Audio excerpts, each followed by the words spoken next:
భారత రాజకీయాల దృష్టిని బీహార్ వైపు తిప్పిన అసెంబ్లీ ఎన్నికల ఫలితాలు వెలువడ్డాయి.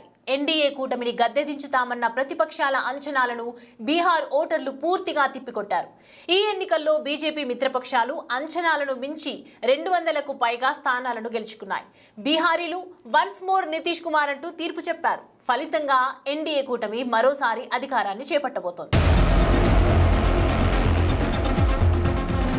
ఎన్డీఏ కూటమికే బీహారీల జై.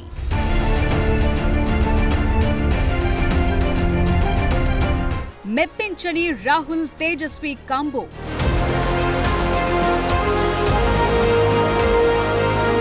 వన్స్ మోర్ నితీష్ కుమార్ అన్న ప్రజలు.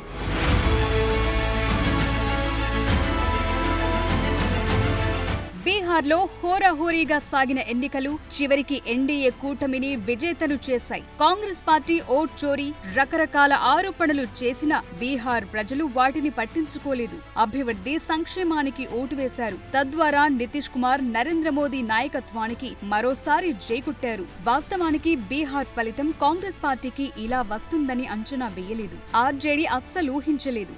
బీహార్ అసెంబ్లీ ఎన్నికల్లో ఎన్డీఏ కూటమి విజయ ఢంకా మోగించింది. 200కు పైగా సీట్లతో ఎన్డీఏ కూటమి తిరుగులేని విక్టరీని అందుకుంది. సర్వే సంస్థలు అంచనా వేసినట్టే నితీష్, మోదీ జోడీ వైపు మొగ్గు చూపారు బీహార్ ఓటర్లు. ఓవైపు నితీష్ కుమార్ ఎప్పటికప్పుడు కూటములను మార్చేసే అలవాటున్న ఆయన చేసే అభివృద్ధి మంత్రం ముందు ప్రజలు వాటిని పెద్దగా పట్టించుకోలేదు. పైగా కేంద్ర ప్రభుత్వంలో జేడీయూ అత్యంత కీలక భాగస్వామిగా ఉంది. ఫలితంగా బీహార్కు నిధులు, ప్రాజెక్టుల కేటాయింపుల్లో పెద్దపీట వేస్తున్నారు ప్రధాని మోదీ. దీంతో మరోసారి ఎన్డీఏ కూటమిని గెలిపిస్తే రాష్ట్రం మరింతగా అభివృద్ధి పదంలో దూసుకెళుతుందని విశ్వసించారు బీహార్ ప్రజలు. ఇక మహాగఠబంధన్ మాత్రం ఏ దశలోనూ ప్రజల నమ్మకాన్ని చూరగొనలేకపోయింది. కేవలం జేడీయూ, బీజేపీపై పసలేని విమర్శలు చేయటం మినహా మరేమీ చెయ్యని పరిస్థితి. పోనీ అవినీతి ఆరోపణలు చేద్దామంటే వారికేమాత్రం అవకాశం ఇవ్వకుండా చూసుకున్నారు సీఎంగా ఉన్న నితీష్ కుమార్. దీనికి తోడు తమ కూటముల మధ్య ఓట్ షేర్ బదిలీ చేయించుకోవటంలోనూ మహాగఠబంధన్ సఫలీకృతం కాలేకపోవటం మైనస్ గా మారింది.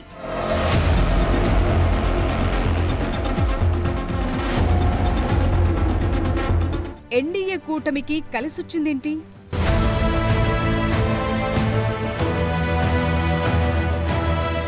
మహాగఠబంధన్ను ముంచిందేంటి?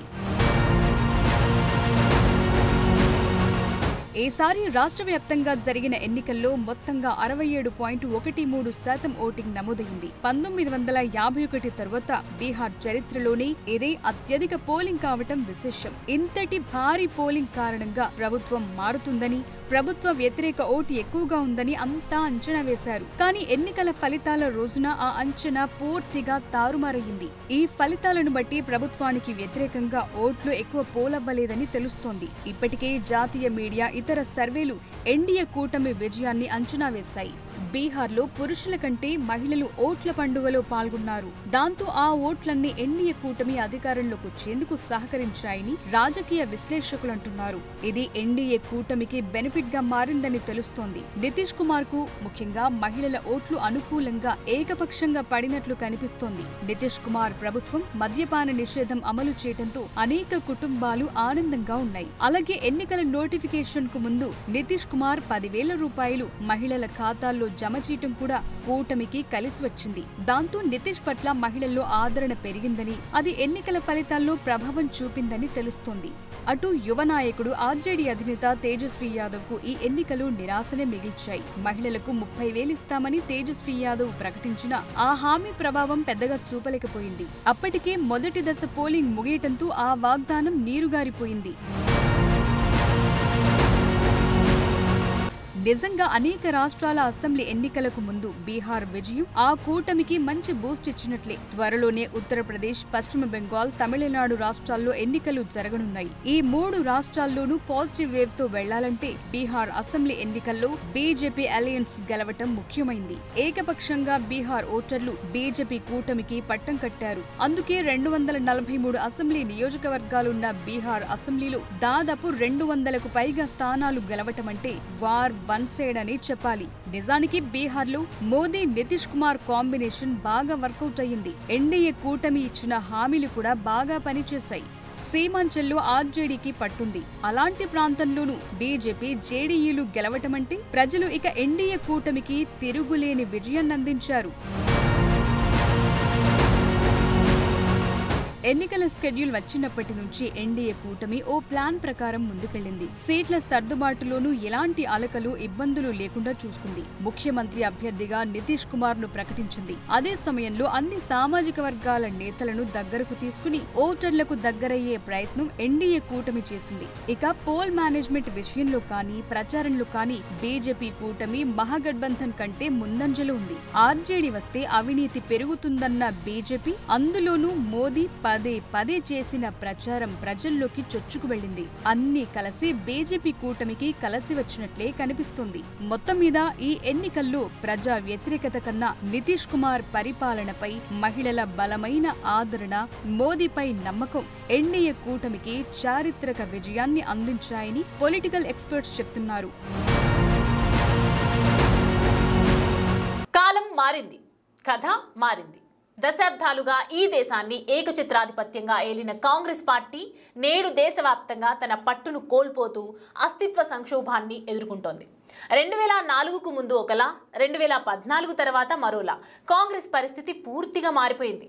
బీజేపీ ఆధిపత్యం పెరిగిన తర్వాత ఒకప్పుడు అధికారాన్ని పంచిన కాంగ్రెస్ నేడు ప్రాంతీయ పార్టీల సహకారం కోసం ఎదురు చూడాల్సిన దుస్థితికి చేరింది. దేశ రాజకీయాలకు కేంద్ర బిందువుగా కాంగ్రెస్ పార్టీ.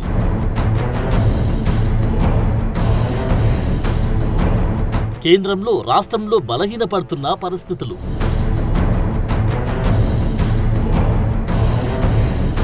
రెండు 2014 నుంచి కోలుకోలేకపోతున్న కాంగ్రెస్.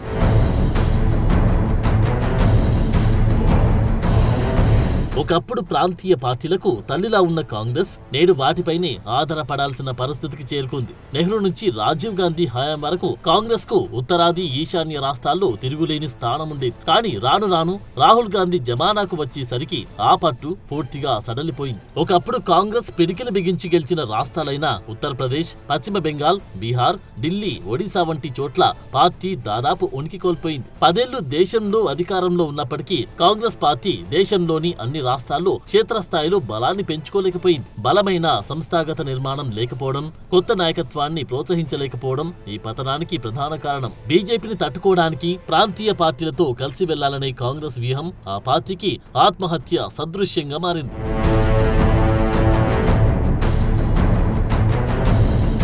అనేక రాష్ట్రాల్లో కాంగ్రెస్ పార్టీ ప్రాంతీయ పార్టీలిచ్చే సీట్లపైనే ఆధారపడాల్సిన పరిస్థితి నెలకొంది. ఈ పొత్తుల కారణంగా కాంగ్రెస్ ఆయా రాష్ట్రాల్లో సొంతంగా పుంజుకునే అవకాశం లేకుండా పోతుంది. బీహార్లో ఆర్జేడీ వంటి పార్టీలు బలపడడానికి కాంగ్రెస్ పరోక్షంగా కారణమైంది. మహాగఠబంధన్ లో భాగమైనప్పటికీ కాంగ్రెస్ స్థానాలు దారుణంగా పడిపోతున్నాయి. ఇక మహారాష్ట్రలో కూడా కాంగ్రెస్ పొత్తులతోనే బరిలోకి దిగింది. ప్రస్తుతం రాజస్థాన్, మధ్యప్రదేశ్, కర్ణాటక, తెలంగాణ వంటి కొన్ని రాష్ట్రాల్లో మాత్రమే కాంగ్రెస్ జాతీయ పార్టీగా ఒంటరిగా పోటీ చేసే తాను నిలుపుకోగలిగింది. ఒకప్పుడు రాష్ట్రాల్లో ఉన్న బలమైన నాయకత్వం రాను రాను బలహీనంగా మారింది. రాష్ట్ర నేతలకు సొంతంగా నిర్ణయాలు తీసుకునే స్వేచ్ఛ లేకపోవడం, కేంద్ర నాయకత్వంపై అధికంగా ఆధారపడడం ఇబ్బందికరంగా మారింది. బలమైన కాంగ్రెస్ నేతలు విడిపోయి ప్రాంతీయ పార్టీలు పెట్టుకోవడం కూడా పార్టీకి భారీ నష్టం చేకూర్చింది.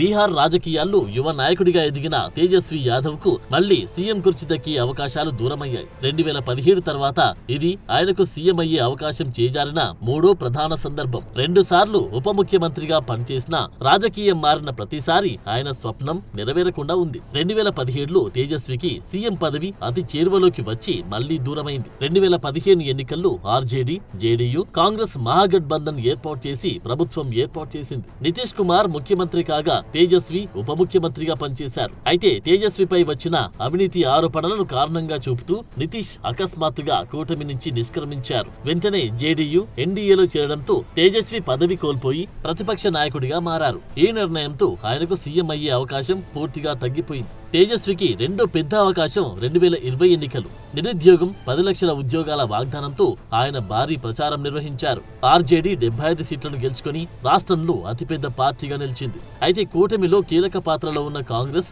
కేవలం 19 సీట్లకే పరిమితమవడంతో మహాగఠబంధన్ మెజార్టీ మార్కు చేరుకోలేదు. కాంగ్రెస్ పర్ఫార్మెన్స్ కారణంగా కూటమి కీలక సీట్లను కోల్పోయింది. ఫలితంగా ఎన్డీఏ 125 సీట్లతో తిరిగి అధికారాన్ని కాపాడుకుంది. కేవలం కొన్ని సీట్ల దూరంలోనే తేజస్వికి సీఎం పదవి మళ్లీ చేజారిపోయింది.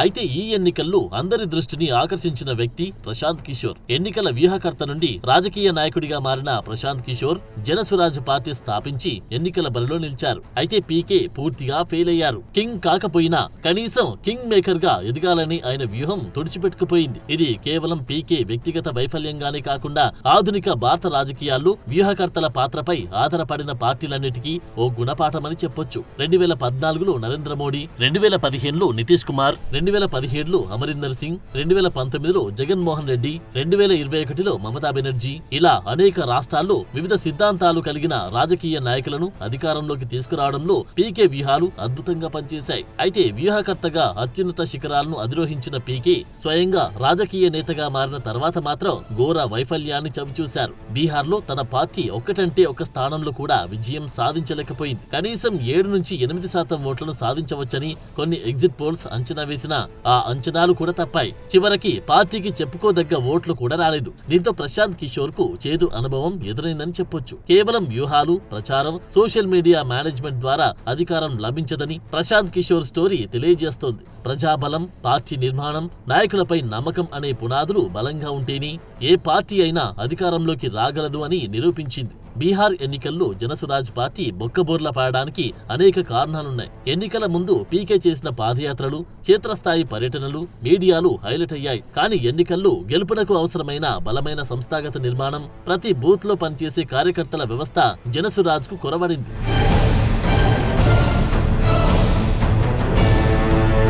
కాశ్మీర్ నుంచి కన్యాకుమారి వరకు రాహుల్ గాంధీ పాదయాత్ర చేపట్టినప్పటికీ ఆ ఉద్యమం ఎన్నికల ఫలితాలపై ఆశించినంత ప్రభావం చూపలేదని స్పష్టమవుతుంది. బీహార్ వంటి రాష్ట్రాల్లో సింగిల్ డిజిట్ కి పడిపోవడం వంటి పరిణామాలు పాదయాత్ర సృష్టించిన ఉత్సాహాన్ని ఓట్లుగా మలచడంలో పార్టీ విఫలమైందని సూచిస్తున్నాయి. అయితే కర్ణాటక, తెలంగాణ విజయాలు కాంగ్రెస్ కు ఇంకా పుంజుకునే సత్తా ఉందని నిరూపించాయి. ఈ మోడల్ ను ఇతర రాష్ట్రాల్లోనూ అమలు చేసి సంస్థాగత బలాన్ని పెంచుకోగలిగితేనే కాంగ్రెస్ పార్టీ భారత రాజకీయాల్లో తన స్థానాన్ని నిలబెట్టుకోగలుగుతుంది.